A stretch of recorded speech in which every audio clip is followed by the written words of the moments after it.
Hi, in this video I want to talk about how to make the sun your friend and not the enemy of great photos. In fact, I came out to a park near my house in the middle of the afternoon just to demonstrate how tricky sunlight can actually be.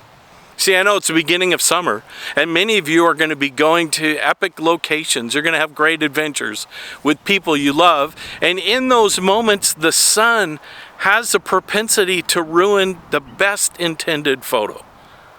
I think I can help you with that.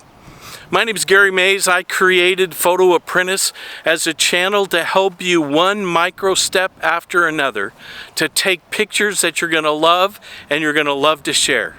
Today we want to talk about sunlight. And if you stay all the way to the end, I'll share one of my personal secrets for correcting a photo that got a little overcooked by aggressive sunlight.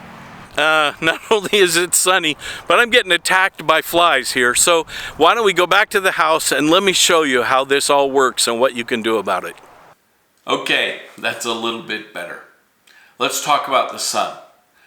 The key to photography that takes advantage of the sun is to understand how sunlight changes over the course of a day. But imagine a bell curve where the ends of the curve, the early morning or the late afternoon before sunset, the early and end part of the day, the light is softer.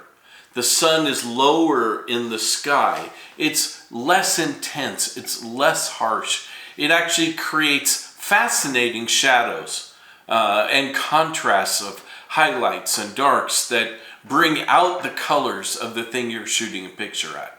So what do we do about it?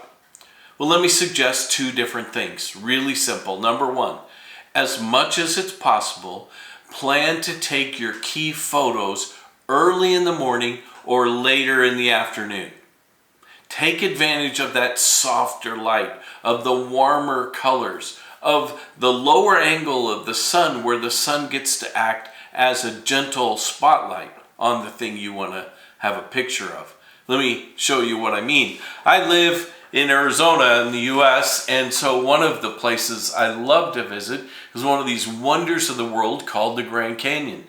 And what happens is people travel there because it takes a while to get there, and they get there in the middle of the day and they go to look at this majestic canyon, and the sun is so bright, the colors are washed out. Their photos come back looking like this. However, same day, if you just waited a little bit longer and you went to take pictures a bit later when the sun is lower in the sky, you can get a picture that looks like this one, which is amazing. In fact, the story is I was there, I was taking pictures of the edge of the canyon with my big camera, as we call it, and we were done for the day. We were with our friends, so we packed everything up and we were walking along the rim trail, planning, heading to the car, and all of a sudden I saw this. Everything was packed up, so I just grabbed my cell phone, boom, snapped that picture, and I love it. Only difference between those two, one was taken in the middle of the day and one was taken late in the afternoon. The second tip is equally simple. Get the sun behind you so that the sun is basically looking over your shoulder and illuminating the subject that you want to take your picture of. A funny thing happens for lots of people. It's one of the tricks our mind plays on us. When we find a thing we want to take a picture of, we're mesmerized by that subject matter. We're mesmerized by the thing that we want to take, and because our eyes and our brain work together to fill in the shadows, we don't actually notice how bad the lighting can be. So you might need to move around, you might need to walk to the right or to the left, or to do a complete circle if that's possible, so that what you're picturing is in the light. Let me show you. Yeah, I know, eat your heart out. We were in Venice, Italy, and this is a picture of the Academy Bridge. It's this amazing wooden bridge over the Grand Canal, and we were there, and it's Venice, and it's great, and who's not going to like that?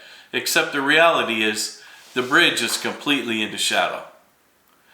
So what we do, we walked around, got to the other side of the bridge, and here now, the same bridge, the same day, the same time, this is what it looks like when it's lit up by the sun.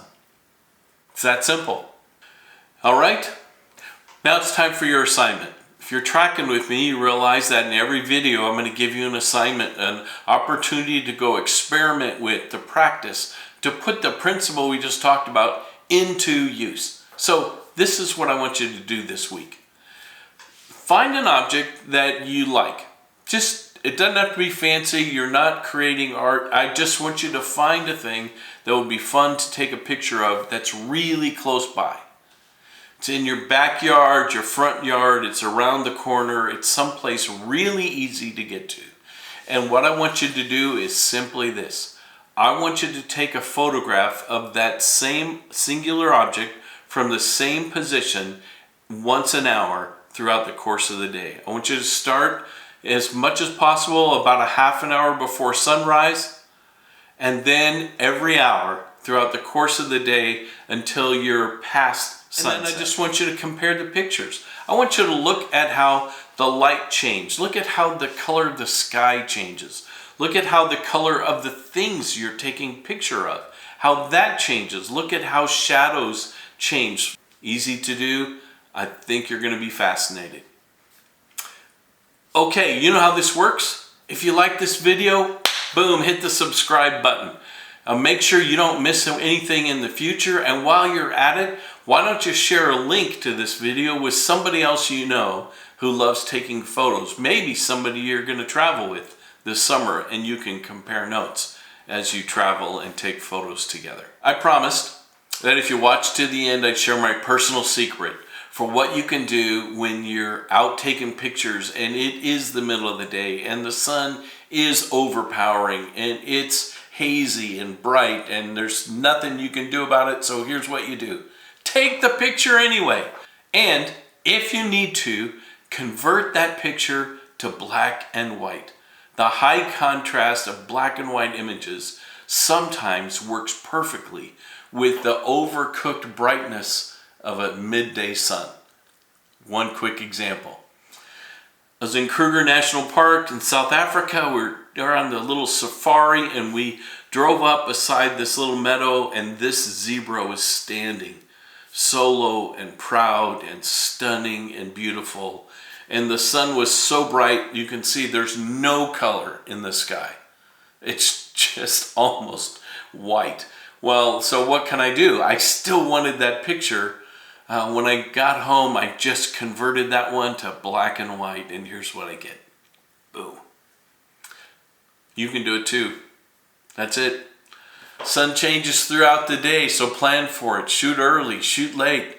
And if you have to shoot in the middle of the day, remember you've got an option called black and white. Good luck. Next week's video is on the power of foreground and framing to bring life and perspective to all your photos. I'll see you then.